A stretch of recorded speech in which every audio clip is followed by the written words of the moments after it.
اسمعني انت تسمعيني ما شنو نقول لك ما فاطمه الزهراء يتقلب عليك كيف ما هو كان كيوقع له مشكل كيلقى لها حنايا. انت فاش ولا كيوقع لك مشكل كتلقايه مقلوب. اللي خلانا نميلوا لبابا بزاف هو التعامل ديالو كيفاش كان. فاطمه الزهراء كبديتي لا حول ولا قوه الا بالله. مالك على داك الفيديو مالك على داك الحاله مالك على داك الشيء. انا كنت مشغول راكي عارفاني مشغول مع البنايه مع الخدامه والله ما عرفت شنو ما فهمت والو. شفت داك الفيديو صحابني فيديو عادي بارطاجيتو ما ديت ما جبت حتى خوك كيقول لنا هادشي اش كتقول فاطمه الزهراء ما كنتي شكون اللي ما داهاش فيك وشكون اللي ما اهتمش بيك وشكون اللي قنط منك وشكون اللي ما بغاكش. دابا حتى كنت مزال داكشي ما كاينش ملي جيت وانت معاملني مزيان بخير شنو دابا انت رجعتي للور كتقولي فاش كنتي في السجن انا كنت كندير وكنت كنفعل وفاش خرج ما داهاش فيا ما قاليش بابا كي كنتي عايشه وانا شكون اللي قال لك كنتي عايش بعدا نتوما بعد على الاخر كنتو في الدنيا. انت كنتي في الاخره حتى حنا ايوا ماشي تقولي كنتي في الاخره ولكن راه كاين الفرق. سمعني حتى انا راه قاصد حتى انا راه دوزت على الاقل ماشي مع عائلتك. الا حضروك ماشي عائلتك ما كتعرفوا ما كيعرفوك ناس برانيين عليك. الا وقع لك شي مشكل شوف ما علينا ملي خرجتي وانت مقلوب علينا وقلت ماشي مشكل وهضرت معك واحد الليله وبقينا كامل حنا جالسين تنهضروا وقلنا ماشي مشكل رجع داكشي بحال شويه كي كان ايوا سيدي ملي وقع المشكل صافي عرفتيني فوق ما يوقع لي انا مشكل تقلب انت مشاكلك كتلقانا معاك واقفين في مشاكلنا حنايا كتقلب علينا ما عندك غرض.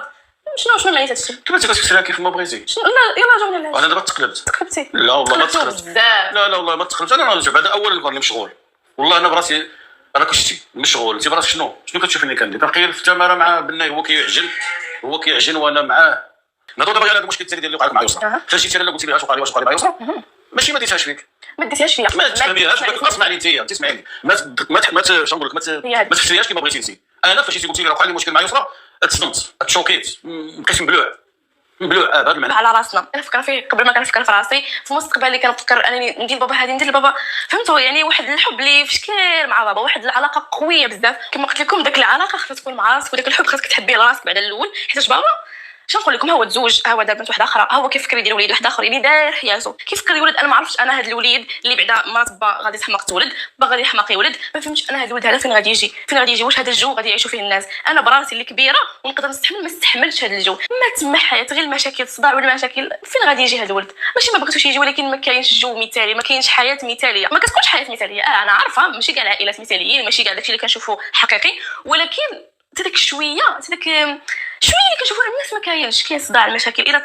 جوج كيتصالحوا الا تصالحوا على جوج هي تصالحات مرت باو جوج كيدابزوا جوج كيتصالحوا كاينش جو فين يكبر داك الوليد ما كاينش. نقول لكم الجو فين جات زين فين كانت حامله بها زينب المهم في واحد الدار كان جات فيها لبنى عروسه اول مره غتجي عندنا لبنى صافي هذاك الجو كان زوين بزاف واحد الحياه اللي كنتاسف كيف كنا وكيف ولينا حيت حياه زوينه صابل اي كلمه كتقول ليها كتخرجها من القلب. بابا كان مزيان كان يلاه في البدايات ديال المحاكم كانت يلاه عندنا دعوه وحده. الحاجه الوحيده اللي كانت عندنا خايبه هي فاش مشى يوسف الحبس يوسف عمي صافي اما كلشي كان مزيان معنا ماما معنا لبنى زينب يلا كانت حامله بها وكلشي. المهم هذيك الحياه اللي دابا كنتفكرها كيبقى فيها الحال بزاف كيف كنا وكيف ولينا. اما دابا مسكين داك الولد فين غيجي غير صداع المشاكل كتقولي مصاب زينب بعدا انا كنحمق عليها قسما بالله الا نتمنى لها كل الخير كتقولي مصاب تكبر زينب تكبر ما تلقاش شي تلقى شي تسالى حراك تجيب وليد حتى خلها الدنيا شنو الحياه غادي يعيش. حنا بعدا حنا الكبار اللي كنستحملوا ما استحملناش حراك بيبي صغير فين غادي يعيش في صداع المشاكل. وداك الطفوله اللي دوزتها انا ما نبغي ندوزها حتى شي واحد في خوتي حتى واحد في خوتي ما بغي يدوز داكشي اللي دوز. وبسبب هذا التعامل فاش وقع لي مشكل اول باب قصدت هي باب هاد الدار هذه اللي بحال ديال لبنى بحال ديال بابا. المهم فوق ما كنقول دارنا كيقولوا لي لا ماشي داركم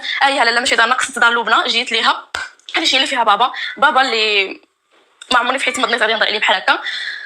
بابا اللي فاش جيت وكيت وقالب عليا وجهه 160 درجه. جيت عنده في النهار الاول كنت كنعاودو على المشكل كيشوف فيا ما كيجاوبنيش ما كاين حتى شي ما كاين لا جواب لا يواسيني لا يقول لي على الشيطان لا حتى شي حاجه اللي هو بهاد التصرفات دابا كمل عليا وخلاني ندير فيديو. داك الفيديو اللي صورت ما هضرت لا على اختي لا والو وما كنتش باغا نحطو ولكن اللي خلاني نحطو هو ما كاين حتى شي واحد كيبردك حتى التعامل خايب جالس كيشوف فيا صافي. فاش جات الفيديو ما بغيتش نهضر على الاستقبال ديال بابا ما بغيتش نهضر على داكشي حيت ما عمرني في حياتي ما ظنيت غادي نهضر على بابا هكا في شي فيديو.